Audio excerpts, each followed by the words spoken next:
And we begin tonight with fear. Donald Trump's fear, to be specific. Because Donald Trump's fear has become all too obvious, even for the man formerly known as Teflon Don.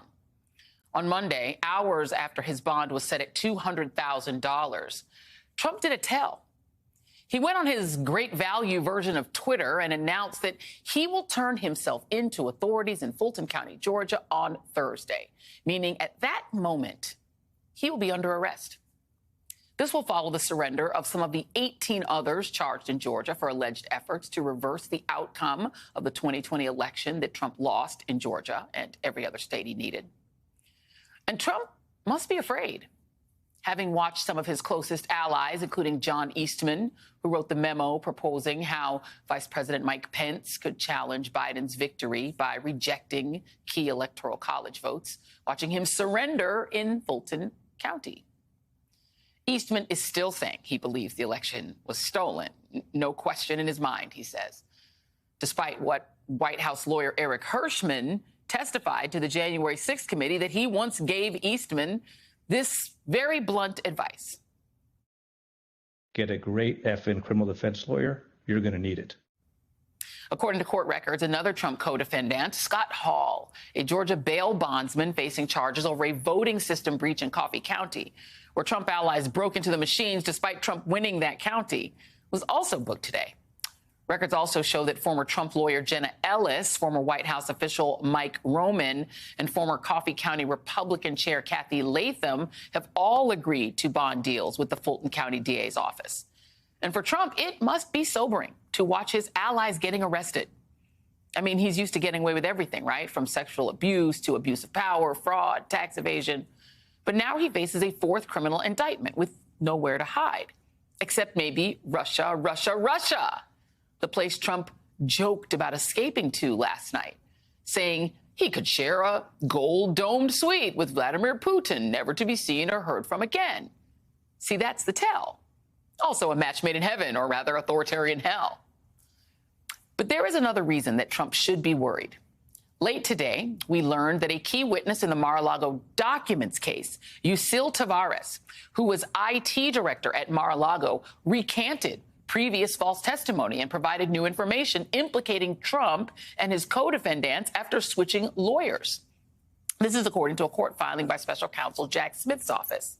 Assistant Special Counsel David Harbach wrote in the filing, quote, on July 5th, 2023, Taveras, identified as Trump employee 4, informed Chief Judge Boasberg that he no longer wished to be represented by Stanley Woodward, and that going forward, he wished to be represented by the first assistant federal defender.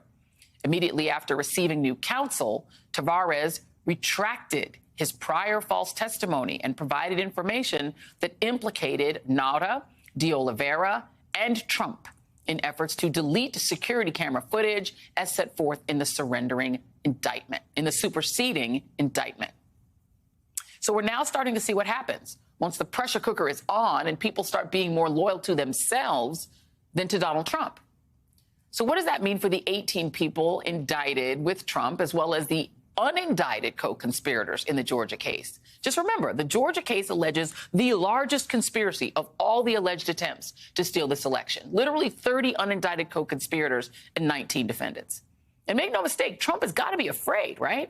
Which is why he's pressuring his party to fix it now. So the party that denounced the defund the police movement now wants to defund Jack Smith.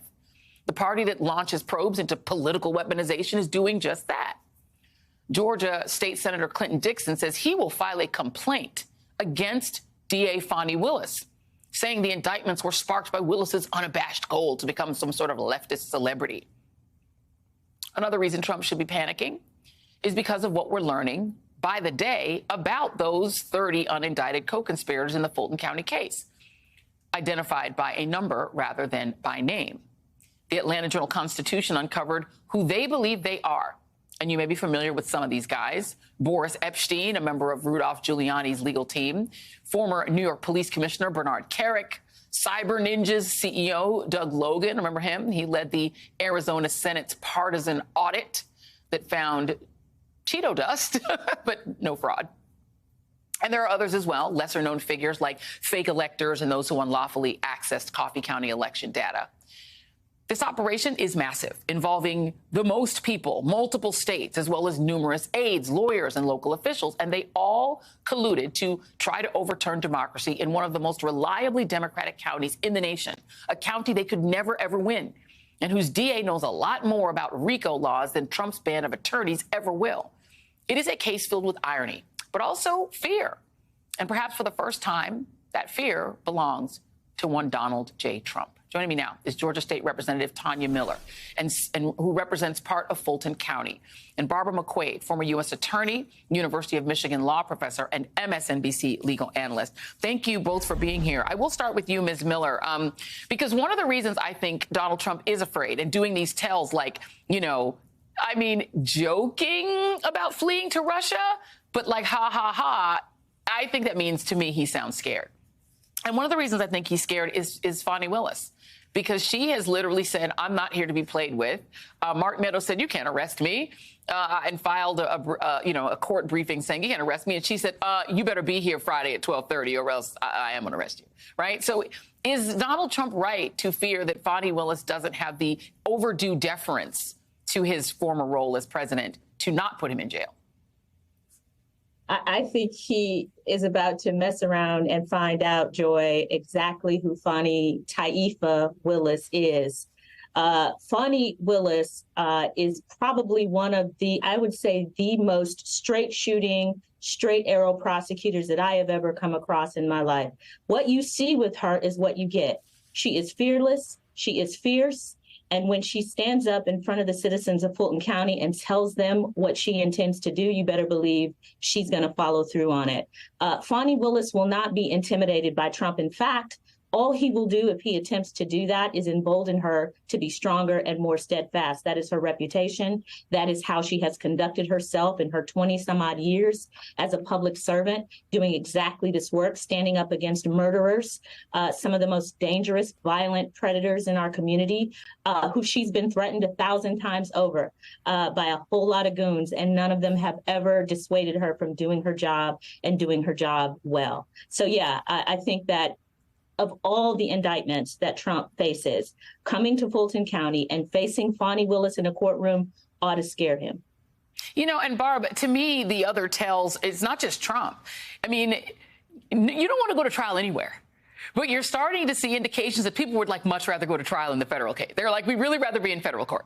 We just don't want to be in court with her. You've got now two people, Jeffrey Clark, who was the former Justice Department official who tried to sort of rig the DOJ in Trump's favor, and David Schaefer, who's one of the fake electors in Georgia. They both filed notices on Monday, and they both want their cases moved to federal court. And I just want you to evaluate sort of their reasoning here. Meadows is trying to say that what he did was connected to his federal role, his role as working for the White House, which I didn't know one of those roles was stealing an election, but OK, that's his argument.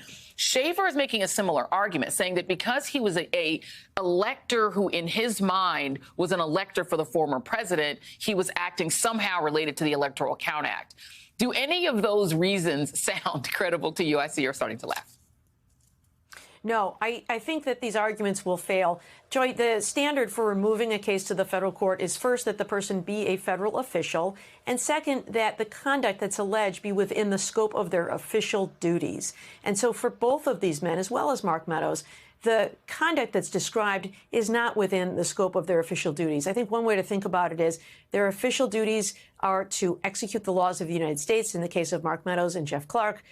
And this was political activity. This was engaging in conduct that was helping Trump as a candidate, in a campaign posture, not in the scope of their official duties to execute the laws of the United States. David Schaefer isn't even a federal official. Right. He says, now there is a portion of the law that says, or people acting under the direction of federal officials.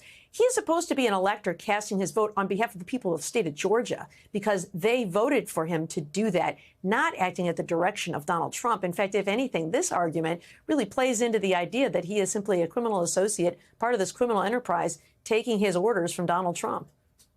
And, Tanya Miller, one of the things I think that it sort of baffles, I think, when you look at it and you think about it. But if I were one of the fellow 18 co-defendants, you wouldn't even have to ask me twice whether I would flip. I mean, one of these people, Kathy Latham, right? She's got a GoFundMe. She doesn't even have any money. She had to raise a GoFundMe. Trump's not paying for her legal defense. You've had multiple members, people like Jenna Ellis. She doesn't have any money either. Donald Trump's not footing the bill for them. He barely pays his own lawyers, right? They had to get their money in advance. None of these people have Trump's money. They don't have his power. They can't say they were former president. And so in your mind, would Fani Willis, would DA Willis still be looking to flip some of these 18? Because it seems to me they've got no reason to stick with Trump. He's not going to help them. Absolutely, Joy. I think that is sort of rule number one for prosecuting organized crime is you are always looking to flip people who can get you closer to the person at the top. It is what the federal government perfected over years of prosecuting drug organizations and mafia cartels. It's getting folks at the bottom to come in and testify at the top. Fani Willis is no stranger to that. I would expect absolutely that there will be deals offered to folks at the bottom, probably sweetheart deals to folks at the bottom, if they are willing to provide truthful, helpful testimony to the state. I would be shocked if you did not see folks at the bottom start to flip as the heat starts to get turned up in this case.